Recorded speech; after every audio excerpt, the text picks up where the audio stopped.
إن الحمد لله نحمده ونستعينه ونستغفره ونستهديه ونعوذ بالله من شرور أنفسنا ومن سيئات أعمالنا. من يهده الله فلا مضل له ومن يضلل فلا هادي له، وأشهد أن لا إله إلا الله وحده لا شريك له، وأشهد أن محمدا عبده ورسوله. يا أيها الذين آمنوا اتقوا الله وقولوا قولا سديدا يصلح لكم أعمالكم ويغفر لكم ذنوبكم، ومن يطع الله ورسوله فقد فاز فوزا عظيما. أما بعد، فإن أصدق الكلام كتاب الله، وخير الهدي هدي محمد صلى الله عليه وسلم، وشر الأمور محدثاتها، وكل محدثة بدعة، وكل بدعة ضلالة، وكل ضلالة في النار. إيمان داراني خوشويست مسلمان بەڕێزەکان،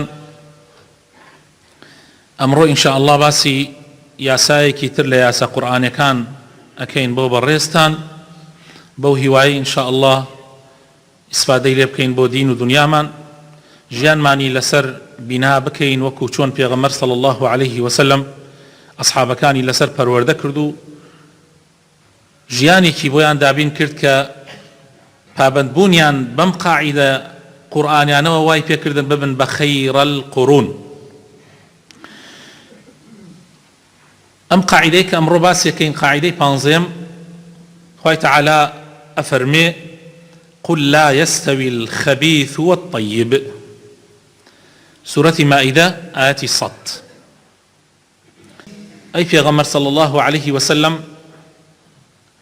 بە مسلمانان بڵێ هەرگیز پیس لەگەڵ پاکە یەکسان نییە. هەرگیز پیس لەگەڵ پاکە یەکسان نییە. پیس بریتیە لە چی؟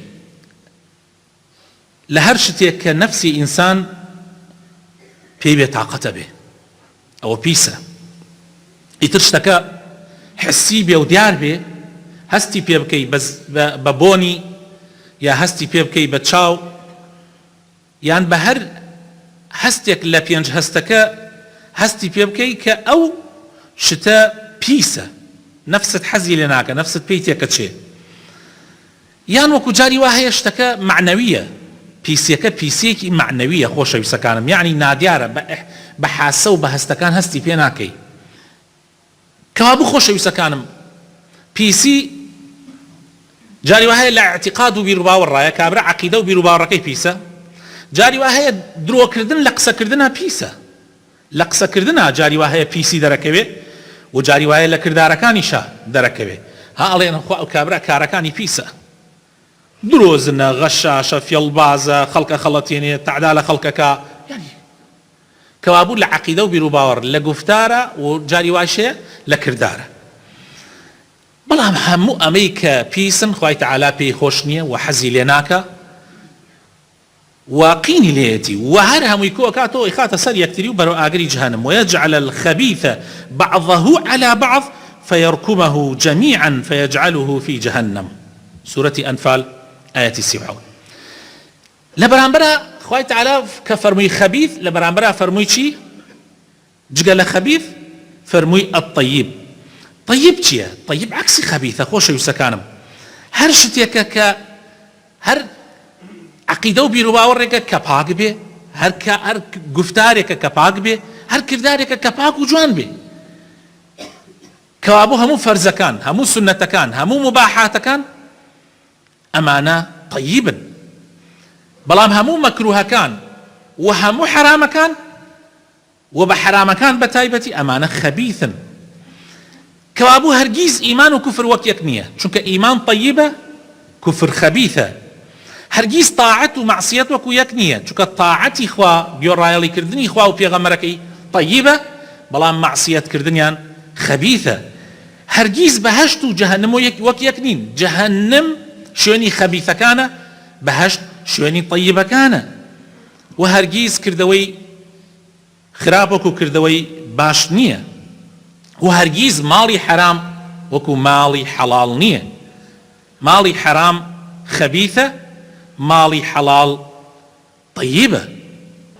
ام قاعده قرانيه لناو ايتك هاتوا خوي تعالى سرتاك فرمي قل لا يستوي الخبيث والطيب ولو اعجبك كثره الخبيث. هرگیز خراب پیس وەکو پاک نییە ئەگەر چی زۆری پیسیەکان سەرسوڕمانت کەن. یعنی جاری وهەیە ئینسان ئەمەنە خەریکی گوناحە، ئیتر گوناحی دەم بێ یا گوناحی دڵ بێ یا گوناحی کردداری بێ، ئەوەندە خەریکە بی معجبە بی بە گوناحەکە. زینات لا خۆشەویستە بێتەوە، دزی خۆشەویستە، گەندەڵی خۆشەویستە، معجبە بی پێی، کارە خراپەکان لەلات خۆشەویستە بێتەوە. ئەوانەی وا ئەفکاری پیسیان هەیە، ملحیدن یا هەر ئەفکارێکی پیسی دژ بە عەقیدە و بیرۆباوەڕی خوا و ئیسلام. طبعا ئەو عەقیدە و بیرۆباوەڕیان لای خۆشەویست بۆتەوە، لا خۆشەویست بۆتەوە، هەیانە لە پێناوی عەقیدە و بیرۆباوەڕ خراپەکەیە ئەکوژرێت، وازی لێ نایەنێ. بە هەمان شێوە کار و کردارە خراپەکان، بە هەمان شێوە گفتارە خراپەکان. یعنی غیبەت زۆر خۆشە، هەمومان حەزەکەین دانشین ئێستا زەمی غیبەتی مسلمانێک بکەین یا بوختیانی بۆ هەڵبەسین، زۆر خۆشە. یعنی ڕاستەکەی کێ هەیە حەزی لێ ناکە؟ وەڵا هەر مەجلیسی غیبەتی تیا نەکرێت هەمی نییە، هەنێکە سواڵێ. ئەمە چییە مەوزوعەکە؟ ئەمە مەوزوعەکە ئەمەنە لەسەری چووی خەریکە، یعنی وەکو ئەوێتە حەڵاڵە لات، ئەوە خۆشترە بێ لە حەڵاڵەکە. خوا پەنامان بدە. جا خوای تعالی فەرمێ حتى ولو أعجبك كثرة الخبيث طيب هەر طيبە، خەبیث هەر خەبیثە، و هەرگیز طيب و خەبیث وەکو یەک نین. بۆیە ئەبێ ئاگامان لە خۆمان بێ. مەیلی نەفسمان بۆ لای خراپەکاری معنای ئەوە نییە کە خراپە یان پیس لە چاکە و پاک باشترە.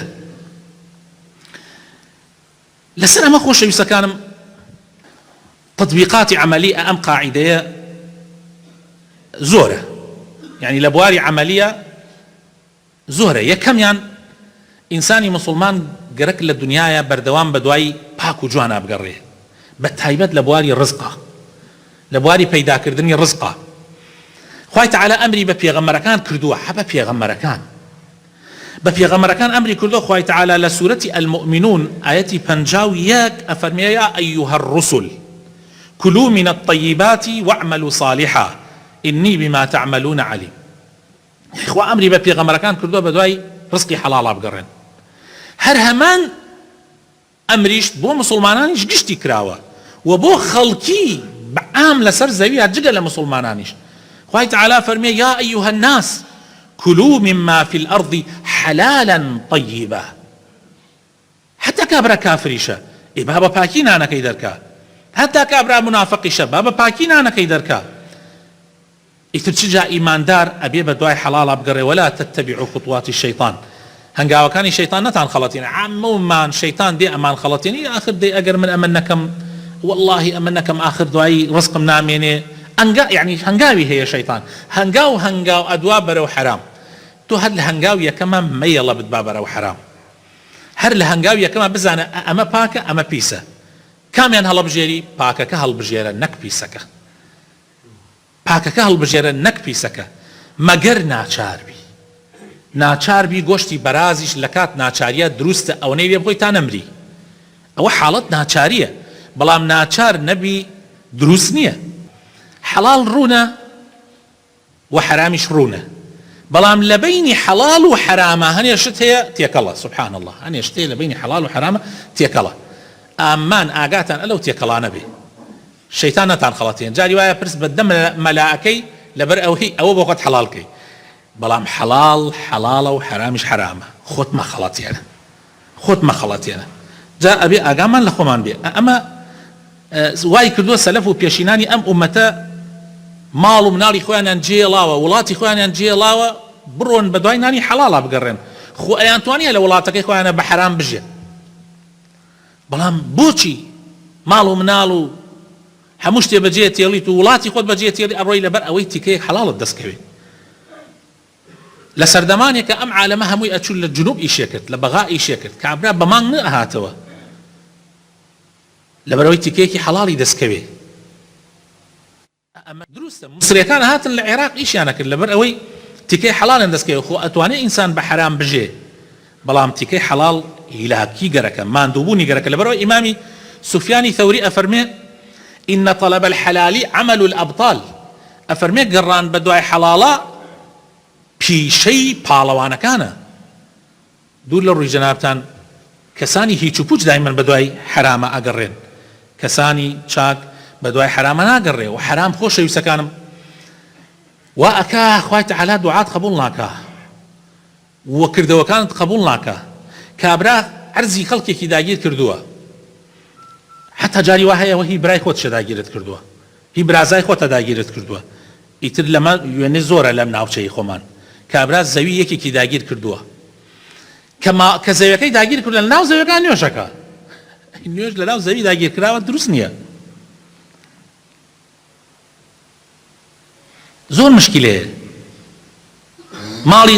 ماڵی خەڵک داگیرکردن دروست نییە و حرامە دوعاتیش قبول نابێ کردەوەکانتیش قبول نابێ خوای تەعالا پاکە و پاکی قبوڵە و هەروەها لاشە و جەستەی ئینسان لەسەر حرام پەروەردە ببێ ئەو لاشەیە جەهەنم ئەولاترە پێی وەکو لە حەدیث هاتووە پێغەمبەری خوا صلی الله علیه وسلم فەرمێ کابرا ئەپاڕێتۆ لەخوا هەرچی وەسائلی دوعا هەیە بردێتێ بەر مەسەلەن الحمد لله عكا دعاء صلوات لسر في غمر أداء صلى الله عليه وسلم دسي بر زكاته أمانة طبعا هموي وسيلة بدعاء قبول كردن أمانة سنة وأبارت والله يا رب يا رب أول أخوة الله الكيتو فرميس كيش لواني بتشاوى كان يبيت أخواره في غمر إخوة فرمي صلى الله عليه وسلم دعاء قبول نابي بوشي أفرمي لبروي نانك حرامة جلو برقك حرامة قوشتي جاني بحرام بيجيشتو إخوة تعالى شون دعاء قبولك نا والله دعاء قبولناك أكمل لخومان بزور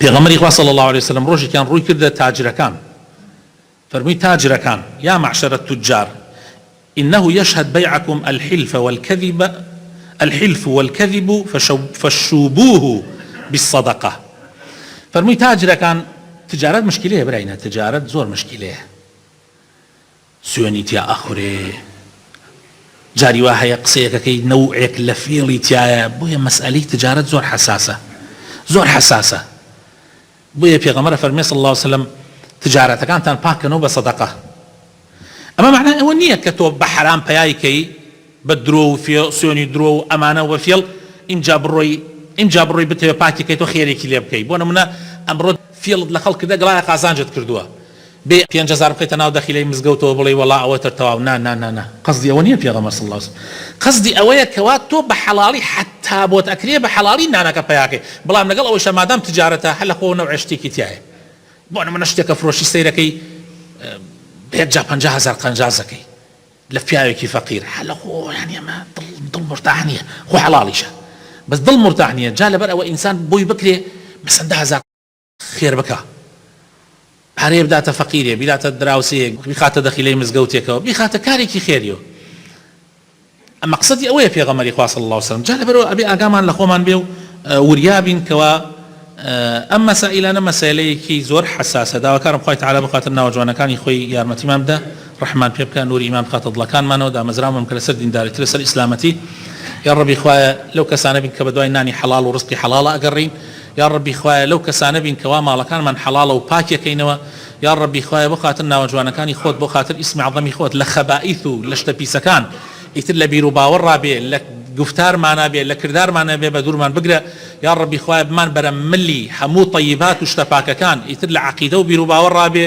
یان لە گفتارمانە بێ یان لە کردارمانە بێ یا ڕەبی شیفای نەخۆشەکانمان بدەی بە تایبەت ئەو نەخۆشەی کە داوای دوعای خێری لێکردین یا ڕەبی خوایە شیفای بدەی ڕەحمی پێ بکەی یا ڕەبی ڕەحم بە مردوەکانمان بکەی یا ڕەبی ئیسلاحی حاڵمان بکەی یا ڕەبی دامەزراومان بکەی یا ڕەبی خوایە تەبایی و خۆشەویستی و برایەتی بخەیتە نێوانمان و یا ڕەبی لە خراپە و تفریقە و دووبارەکی بە دوورمان بگری یا ڕەبی کوردستان لە بەڵاو مصیبەت بە دوور بگری یا ڕەبی خۆشی و هەرزانی لە وڵاتە بەرقەرار کەی بارانی ڕەحمەتمان لێ نەگریتەوە یا ڕەب العالەمین یا ڕەبی بارانی ڕەحمەتمان لێ نەگریتەوە یا ڕەب العالەمین آمین آمین يا أيها الذين آمنوا اتقوا الله ولتنظر نفس ما قدمت لغد واتقوا الله إن الله خبير بما تعملون أجر تماشاي آياتك بكين أو آياتي صد لسورة مائدة كباسيم قاعدة كان لدواء أو أخوة تعالى أفرمه هرجيز بي سي یەکسان نییە لەگەڵ پاکیە ئەگەر چی معجب بووی بە زۆری پیسێکە. یعنی جاری وایە زۆری شتەکە وات پێەکە ئەژی کوڕە منش لەگەڵ عامە ئەی من فەرقم چییە بەم عالەمە گشتی واکە منش هەم لەگەڵ خەڵکە. براینە ئەم زۆریە و شوێنکەوتنی زۆری نەکبەتێکی زۆر گەورەیە. خەڵک زۆربەی شوێنی زۆری ئەەکەوێ و زۆریش سرت ئەغڵب سرت لە ئاگری جەهەنەمەوە دەرەکە. لەبەر ئەوە زۆری زۆربەی جار لە قورئانە ذەم کراوە. سبحان الله زۆربەی جار لە قورئانە زۆری ذەم کراوە. بۆ نمونە خوای تەعالە ئەفەرمێ لە سوورەتی ئەنعام ئاەتی 116 ئەفەرمێ وئین تطع ئەکثر من في الأرض يضلوك عن سبيل الله. ئەگەر شوێنی یان گوێڕایەڵی زۆربەی خەڵکی سەرزەوی بکەی لە ڕێگای خوا لاتەدەن. براینە ئێستا چەند ملیار خەڵک لە سەرزەویایە؟ چەند ملیار خەڵک؟ 8 ملیار. باش نزیکە 8 ملیار. چەندێکی مسلمانە؟ 1 ملیاری مسلمانە. 7 ملیار هەر لە ڕێگای خوا هەر لایەنداوە. معنای وایە ئەگەر وا بێ بێ بڕۆین بووینە ئەوانەی وا لایەنداوە. خۆ زۆریەکە لەگەڵ ئەوانایە. زۆری بە زۆری نییە. لە ناو مسلمانانیشە بگرە چەندیە گومڕابووە لە ناو مسلمانان لەو ملیارەشە 1000 ملیۆنە چەند یەک مسلمانەیە گومڕابووە لای داوە لە ڕێگای ئیسلام لەسەر ئیسلام حەساوە لە جنسیان نووسراوە مسلم بەس خۆی لە ڕێگای ئیسلام لای داوە. لەبەرەوە براینە هەر شتێک بوو بینیمام زۆرەکە ڕۆی بەرەو لایە مێژین بەخوا ئێمەش لەگەڵ عامە. نا تۆ لەگەڵ حەقا بە نەک لەگەڵ عامە. تۆ لەگەڵ علما بە نەک لەگەڵ عامە لەگەڵ حەقا بە. حەق ئەوەیە کە خوا و پێغەمبەری خوا ئایانەوێ صلی الله عليه وسلم. جا ئەمە ئاگامان لێ بێ. حتا ئێستا تەماشاکە خوای تەعالە لە قورئانە لەبارەی ڕێگای ڕاستەوە ئەفەرمێ وأن هذا صراطي مستقيما سورة الأنعام آية 153 وأن هذا صراطي مستقيما فاتبعوه ولا تتبعوا السبل. ئەفەرمێ ئەمە ڕێگا ڕاستەکەی منە شوێنی بکەون شوێنی ڕێگا و ڕێچکانەکان مەکەون. سەیرەکەی ڕێگا ڕاستەکە یەکێکە بەڵام ڕێگا و ڕێچکانەکان زۆرن لەوانەیە 1000 ڕێگا و ڕێچکان هەبێ لەوانەیە ملیۆنێک هەبێ. هەر دین لەسەر زەویە 4000 بەس دین هەیە 4000 بەس دین بەس دیانەت بێجگە لە فیرقە هەر لە ناو دینێکە ئەوەنە فیرقەش هەیە. خوای تەعالە ئەفەرمێ شوێنی ڕێگا ڕاستەکە یەکێکە باس ئەفەرمێ یەکێکە بەڵام سوبول ئەفەرمێ زۆرە. ئیتر تۆ خۆت بیری لێ بکەرەوە تۆ کەوتیتە لەگەڵ ڕێگا ڕاستەکە یا کەوتیتە لەگەڵ زۆرەکە بێرە خۆتە و محاسەبەی خۆت بکە. هیوادارم ئینشاء الله ئێمە لەگەڵ حەقەکە بین نەک لەگەڵ ئەوەکەی تر.